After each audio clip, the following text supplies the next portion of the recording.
Hi friends, ఇప్పుడు మీరు చూస్తున్నది చైనా మరియు ఇతర దేశాల్లో నారింజ మరియు బత్తాయి కాయల్ని తొక్క తీసి వాటిలో ఉన్న తొనలు పదార్థాన్ని తినకుండా వాటి పైనున్న తొక్కని పీల్ తీసి వాటిని ఈ విధంగా చూస్తున్నారుగా ఎండబెడతారు.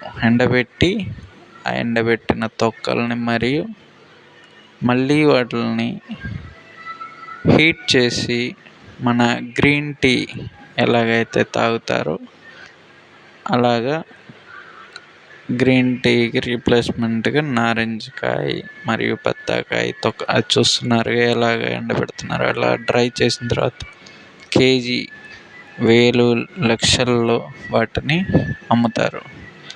అలాగా స్టోర్ చేసుకున్న తొక్కల్ని పీల్స్ని అలా హీట్ వాటర్లో మరిగించి వాటిని త్రాగుతారు.